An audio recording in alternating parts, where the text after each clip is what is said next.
Today we are going to tell you about pirates. A pirate is a person who attacks and robs ships at sea. The earliest known pirates, the Lucans, who were based what is now southeastern Turkey, became a major thorn in the side of the Egyptian Empire. John Bartholomew Roberts, also known as Black Bart, was known to have captured the largest number of ships in his time. It is said that he captured more than 400 ships in a span of 4 years. Pirates didn't always bury their treasure. Some pirates didn't bury their treasure right away because they wanted their share of the loot beforehand. And a pirate's treasure didn't always include gold or silver. Most of it was food, lumber, cloth, and animal hides. Pirates based on Caribbean islands victimized British and colonial ships.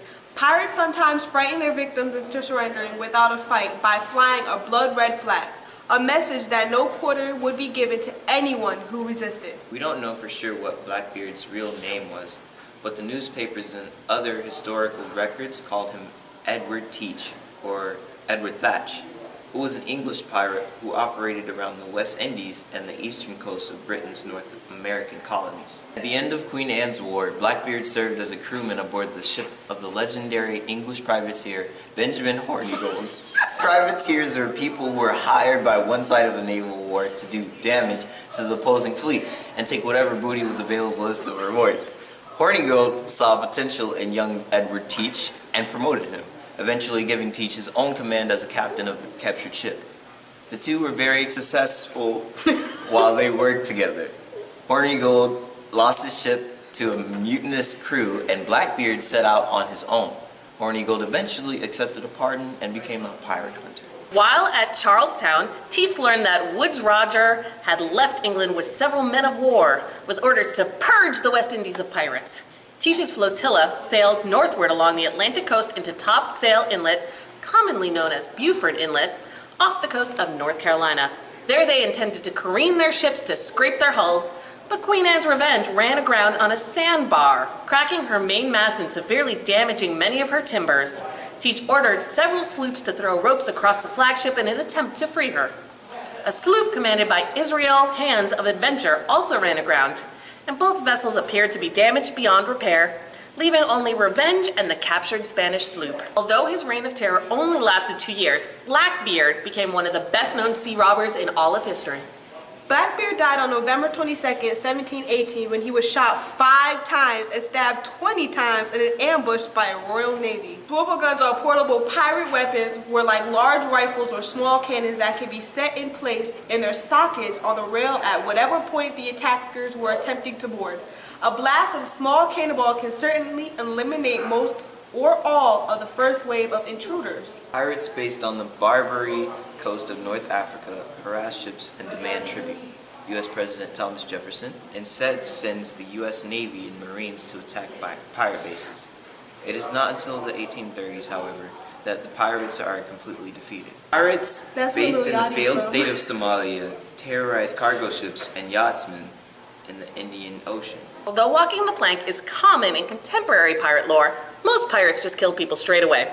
When they did torture their prisoners, it was usually through keel hauling, dragging a tied sailor in the water from the back of the ship, marooning a person on a deserted island or remote sandbar, or lashings with a leather whip. If a pirate was guilty, it was generally the case that they would be hung by the neck at the gallows in front of a large crowd.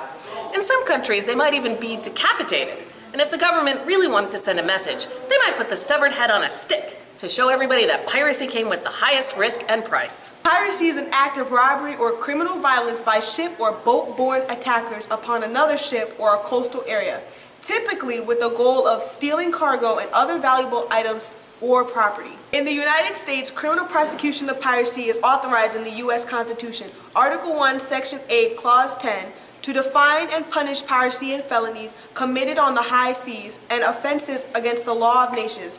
Title 18 U.S.C. 1651 states, whoever on the high seas commits the crime of piracy as defined by the law of nations and is afterwards brought into or found in the United States shall be imprisoned for life. In the cases of more famous prisoners, usually captains, their punishments extended beyond death. Their bodies were enclosed in iron cages for which they were measured before their execution and left to swing in the air.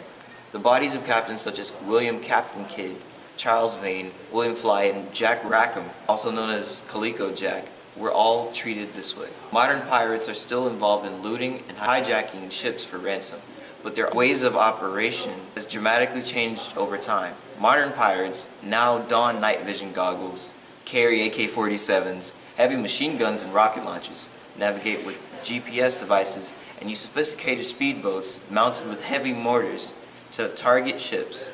According to reports, Somali pirates were found attacking ships with Russian-made 82mm mortars that can target a ship as far as 5 kilometers from shore. Modern pirates today are part of organized crime gangs that target big and small cargo vessels, and even cruise ships and private yachts. One of the best ways for pirates to terrorize their victims was with the threat of cannon fire. Usually ships would have cannons on one side, turning in battle rather than facing head-on. Some pirate ships would have cannons on both sides, which made them particularly terrifying. This was part of the tactic to avoid going into battle with the sheer threat of so many cannons. You would also need a large crew to operate the cannons, which were heavy and complex to operate without putting the pirate ship at risk. The use of round cannonballs were preferred as they were more accurate and able to travel further.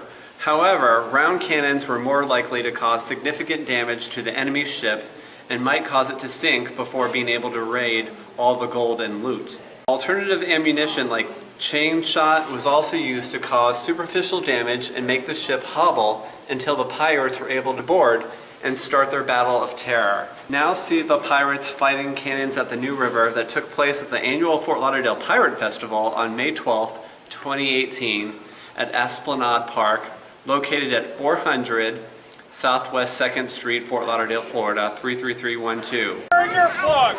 This stuff is crazy loud! We will let you know when we're going to shoot when we